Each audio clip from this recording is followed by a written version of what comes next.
네, 오늘은 어두운 이 세상에 한 줄기 희망의 빛으로 오신 예수님이 탄생하신 그 성탄 주일이며 동시에 아주 다사다난했던 2016년 한 해를 마무리하는 송년 주일입니다. 이 뜻깊은 주일 아침에 예수님을 나의 주님으로 고백하시며 이 자리에 오신 사랑하는 그린빌 가족 한 분 한 분의 삶과 또 가정 속에, 그리고 섬기시고 경영하시는 모든 일터 위에 언제나 우리와 함께 하시겠다고 하셨던 그 임마누엘의 은혜가 더욱더 가득하시기를 주님의 이름으로 간절히 축원합니다. 많은 사람들이 고대하며 기다리던 지금 이 성탄절 아침입니다. 저희 집 우리 서진이도 거의 한 달 전부터 이 성탄을 굉장히 기다렸습니다. 왜 이렇게 많은 사람들이 이 성탄절을 이렇게 기대하고 또 고대하며 살아갈까요? 물론 여러 가지 이유들이 있겠지만 제가 저희 집 아들을 보면 특별히 또 저희 집 아들뿐만이 아니라 많은 어린이들을 생각하면 아마 선물 때문에 이 성탄절을 기다리지 않을까 생각합니다. 크리스마스 이렇게 선물 그러면 생각나는 이야기가 하나 있습니다. 아주 똑똑하고 영리한 그런 아이가 있었습니다. 이 아이가 성탄절이 다가오니까 선물을 받기는 받아야겠는데 어떻게 하면 자기가 선물을 좀 큰 걸로 받을 수 있을까 고민했습니다. 그러다가 엄마에게 물었습니다. 엄마, 성탄절에 어떻게 하면 예수님께서 나에게 더 많은 선물을 주실 수 있어요? 그러자 엄마가 예수님은 거짓말하지 않고 착한 일을 많이 한 어린이에게 많은 선물을 주실 거다, 이렇게 얘기했습니다. 그 말을 들은 이 똑똑한 아이가 예수님께 편지를 쓰기 시작합니다. 사랑하는 예수님, 저는 지금까지 거짓말을 한 번도 하지 않고 착한 일만 했어요. 그러니 이번 성탄절에는 꼭 제가 받고 싶은 선물을 주세요. 그런데 이렇게 써놓고 보니까 양심에 좀 가책이 느껴졌습니다. 그래서 한참을 고민하다가 다시 편지를 다시 쓰기 시작했습니다. 예수님, 솔직히 말하면 저는 거짓말은 조금 했던 것 같습니다. 하지만 앞으로는 절대 거짓말하지 않겠습니다. 착한 일만 하겠습니다. 그러니까 한 번만 좀 봐주시고 꼭 제가 원하는 선물을 좀 주세요. 근데 아무리 제가 생각해봐도 거짓말을 전혀 하지 않고 앞으로 착한 일만 계속할 자신이 없었습니다. 한참을 고민하던 이 똑똑한 아기가 편지를 휴지통에 집어넣고는 갑자기 환호성을 지르며 문을 박차고 성당으로 달려갔습니다. 그리고 성당 앞에 놓여있던 작은 성모 마리아상을 집으로 가지고 왔습니다. 그리고는 이 아이가 그 성모 마리아상을 붙잡고 이렇게 하늘을 보며 말했습니다. 예수, 내가 당신의 어머니를 인질로 잡고 있다. 당장 선물을 보내지 않으면 이후에는 책임질 수 없다. 알아서 해라. 상황 끝.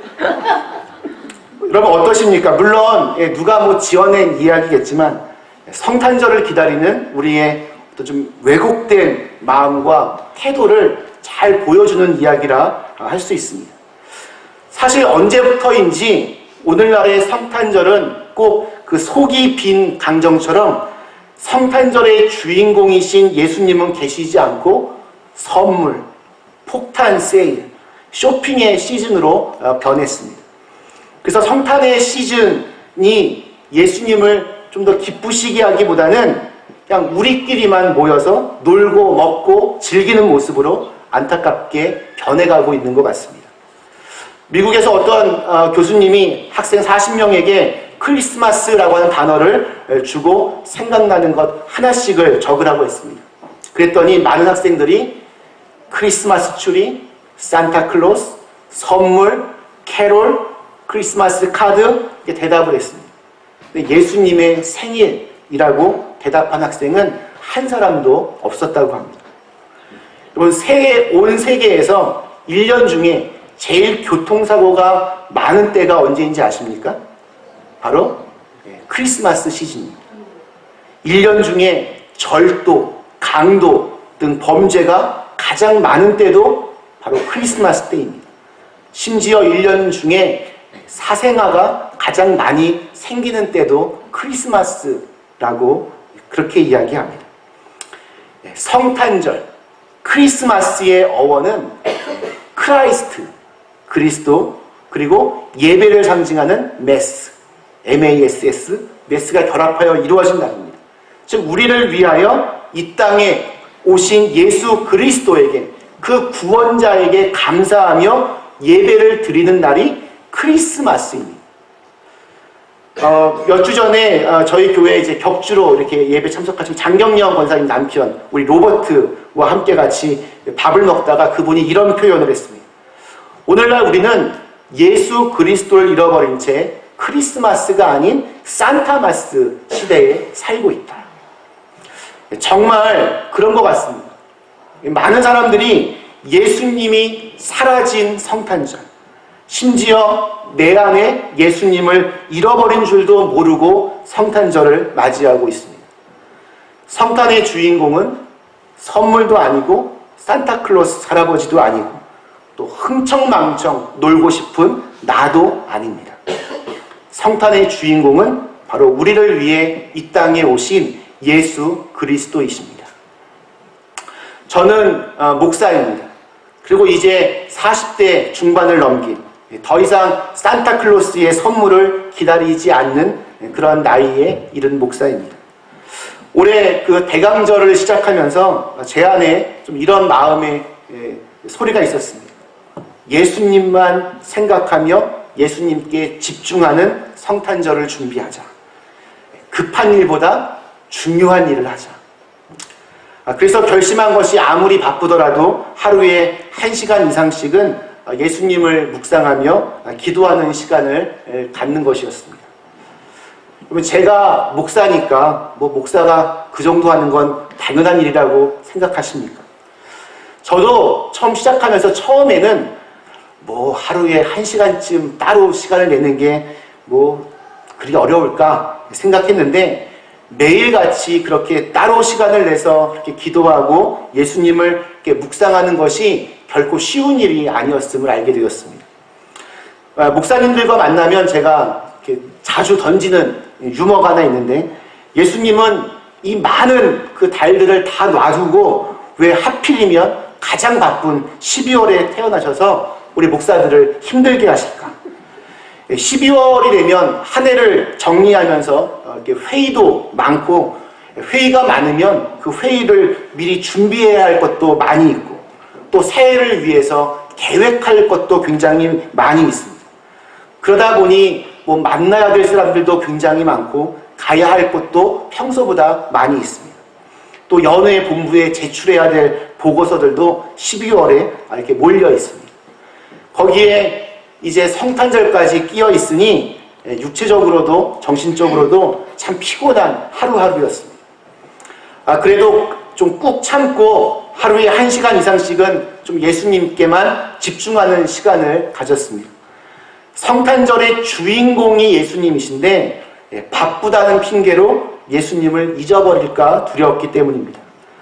예수님을 잃어버린 채 코앞에 닥친 그 교회의 업무들을 하게 될까봐 두려웠기 때문입니다.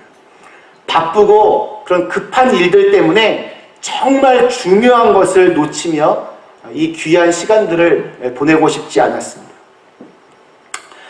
인도의 왕비를 정말 끔찍하게 사랑했던 왕이 한 명 있었다고 합니다. 근데 어느 날 이 왕의 극진한 사랑을 받던 아름다운 왕비가 불행하게도 결혼 1년 만에 원인을 모를 병으로 세상을 떠나고 말았습니다. 너무나도 사랑했던 왕비였기에 이 왕은 왕비를 그리워하면서 아름다운 무덤을 하나 만들었고 날마다 그 무덤을 찾아가서 왕비를 생각하며 눈물을 흘렸습니다. 근데 어느 날 무덤에 그 앞에 앉아서 가만히 주변을 살펴보니까 왕비의 무덤이 너무나도 초라해 보였습니다. 그리고 너무나 쓸쓸해 보였습니다. 그래서 무덤 곁에 좀 기념이 될 만한, 그리고 왕비가 좀 나를 생각해 줄 만한 그런 것들을 세워서 왕비에 대한 그런 사랑을 내가 좀 보충해야겠다 생각하고 신하들에게 명령했습니다. 왕비의 무덤을 중심으로 동쪽에는 자기 자신을 상징하는 최고로 멋있는 남자의 조각을 세우고, 서쪽에는 그 왕의 가문을 상징하는 호랑이 조각을 세우고, 또 남쪽에는 그 왕의 그 재력을 과시해서 호화로운 어떤 신당을 새로 세우고, 북쪽에는 자신의 권력을 과시해서 높은 성을 쌓으라고 그렇게 명령했습니다. 그렇게 해서 대규모 공사가 시작이 되었습니다. 몇 년 뒤 드디어 공사가 마무리되었다는 보고를 받고는 왕이 그 현장을 방문했습니다.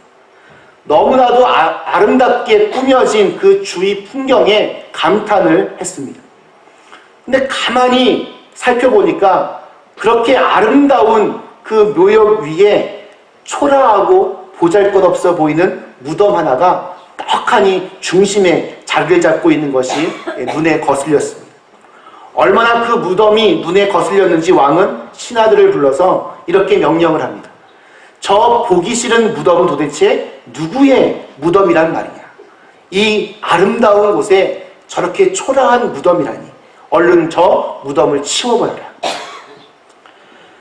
처음에는 그렇게 사랑했고 중요하게 여겼던 것이 결국에는 다른 것들이 생기고 나니까 그 첫 마음, 처음의 중요성을 잃어버린 것입니다. 이와 같은 일들은 우리 주변에서도 얼마든지 볼 수 있습니다. 가난한 시절에는 정말 행복했던 그 가정이 돈이 생기고 또 안정을 찾게 되니까 부부 사이에, 부모와 자녀들 사이에 금이 가고 행복이 깨지는 경우가 참 많이 있습니다. 우리 신앙의 영역도 마찬가지입니다.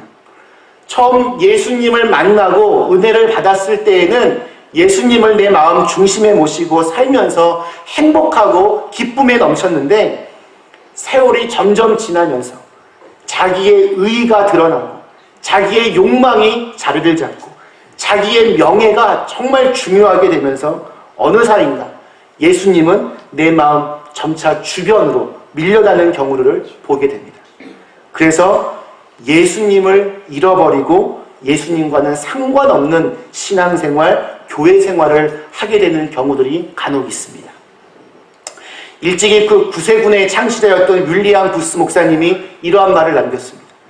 장차 다가올 다음 세대에는 이런 위험이 따라오리니 가장 큰 위험은 종교는 있으나 성령이 없고 교회는 있으나 예수가 없는 시대가 오리라. 여러분 어떻게 생각하십니까? 오늘 저희가 읽은 말씀은 우리가 잘 아는 말씀입니다. 예수님의 부모였던 요셉과 마리아와 예수님 함께 같이 성전에 올라갔다가 돌아오는 길에 그만 부모들이 예수님을 잃어버리고 말았습니다. 예수님은 그냥 성전에 남아 계셨는데 저들은 예수님이 자기들과 함께 지금 동행하고 있는 줄로 착각을 했습니다. 6월절과 같은 이 큰 명절이 되면 대략 300만 명 이상이 예루살렘으로 모인다고 합니다. 말이 300만 명이지 그 좁은 예루살렘에 그렇게 많은 사람들이 모인다라고 한번 상상해 보십시오.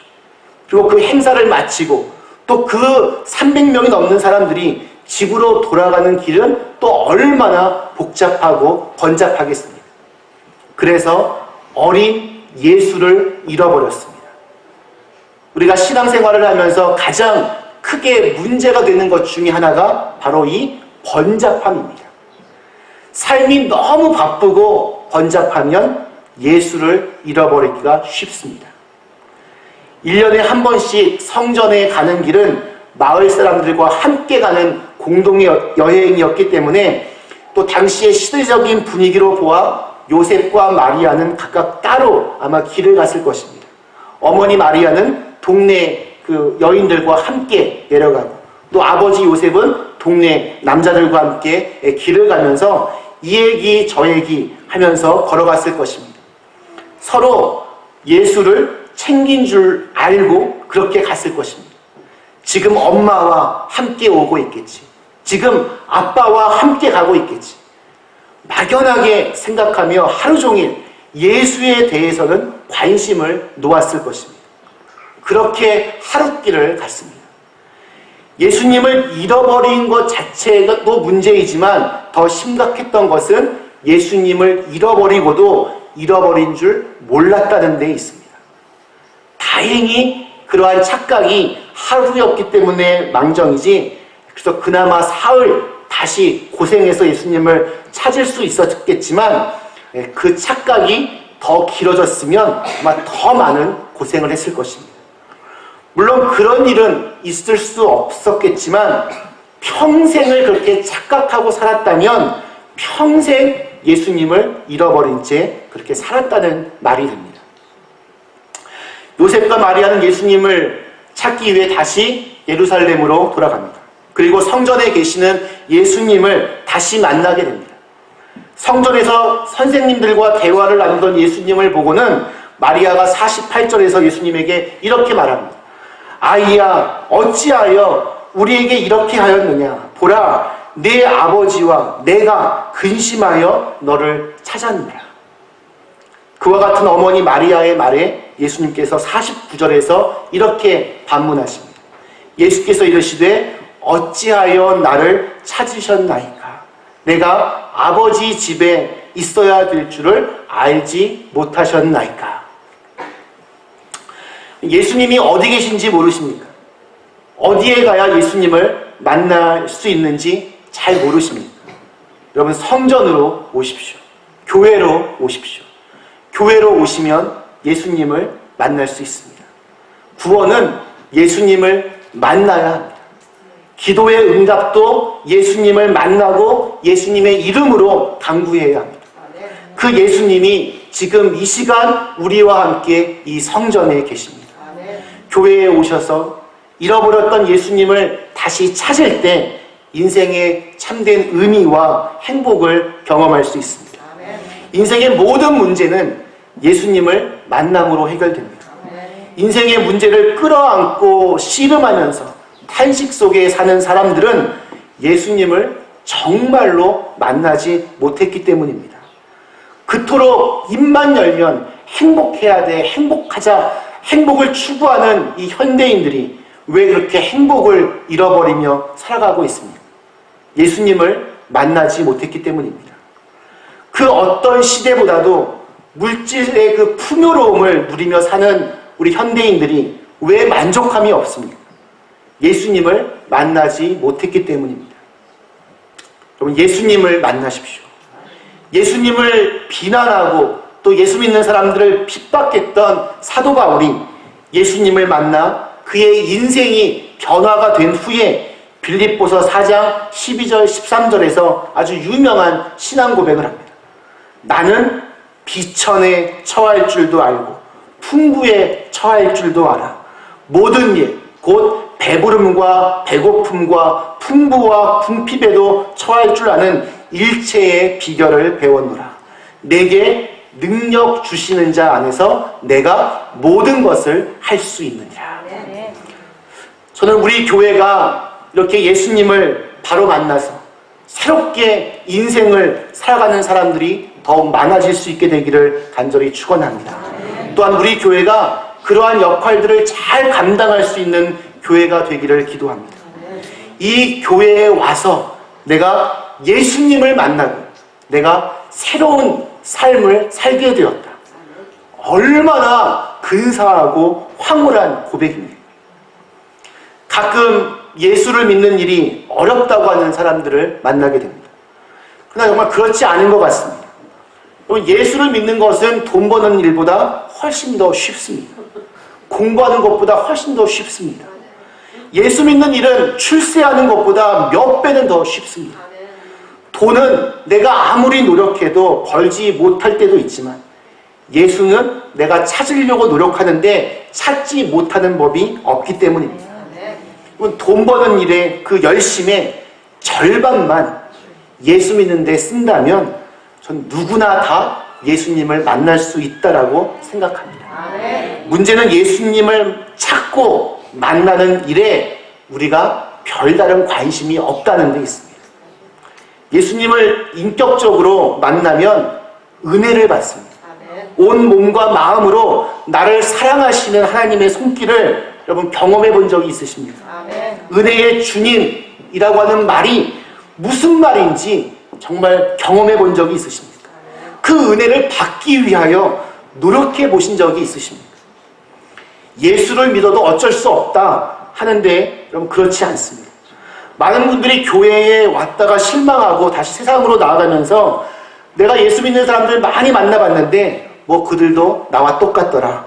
예수 믿어도 별 소용이 없더라. 그런 분들 많이 보게 됩니다. 또 그런 말을 들을 때마다 안타깝습니다. 그러나 예수를 믿어도 별 소용이 없는 것이 아닙니다. 예수에 대해서 그냥 듣고 그냥 아는 정도로 그 정도에서 우리의 신앙의 수준이 그치니까 능력이 나타나지 않는 것입니다. 말씀 마치겠습니다. 우리 사랑하는 그린빌 가족 여러분. 그러니까 지난 3개월 동안 우리는 나를 향한 예수님의 질문이라고 하는 제목의 시리즈 설교를 통해 은혜를 나누었습니다. 오늘 마지막 예수님의 10번째 질문은 어찌하여 나를 찾으셨나이까? 내가 내 아버지 집에 있어야 될 줄을 알지 못하셨나이까? 입니다. 잠시 잊고 있었던 예수님, 지금 나와 함께 하시겠지 착각했던 예수님을 다시 만나실 수 있기를 주님의 이름으로 축원합니다. 이것이 성탄절을 제대로 맞이하는 우리의 자세입니다. 바쁘게 흘러가는 연말연시의 시간에 놓치지 말아야 할 가장 근본된 정신입니다. 대강절 기간 동안 최소한 하루에 1시간 이상씩 우리 예수님에 대해서 내가 묵상하려고 했다는 말씀을 아까 드렸습니다. 생각보다 훨씬 더 어렵고 피곤했지만 저에게는 너무나 귀한 시간이 되었습니다. 예수님에 대해서 생각하면 생각할수록, 묵상하면 묵상할수록 더 큰 은혜가 되었습니다. 마음에 큰 평안이 찾아왔습니다. 한없이 부족하고 한없이 모자라고 한없이 연약한 나를 먼저 찾아오신 예수님. 때로는 삶의 무게가 너무나 힘겹게 느껴지고 그래서 두려움과 불안 가운데에서 흐느끼며 있을 때 내가 너와 함께 하시겠다 말씀하시며 감당할 수 있도록 힘과 지혜를 주시겠다고 말씀하시는 그 예수님. 아무것도 가진 것이 없어 막막한 현실 앞에서도 언제나 살 길을 다시 열어주시고 예상치 못한 손길로 오늘과 내일을 인도하시는 예수님. 저는 이 예수님이 정말 좋습니다. 또 그 예수님을 사랑합니다. 이러한 예수님을 잃어버리고 싶지 않습니다. 예수님보다 귀한 것은 없기 때문입니다. 성탄절과 올 한 해를 마감하는 이 송년주일에 저와 여러분에게 가장 필요한 분은 바로 예수님이십니다. 예수님만으로 충분합니다. 그 예수님을 향한 사랑의 마음으로 저와 여러분의 삶이 가장 고귀하고 또 아름답게 빛나게 되기를 주님의 이름으로 간절히 축원합니다. 잠깐 같이 우리 기도하시겠습니다. 주신 말씀을 생각하시며 하나님, 성탄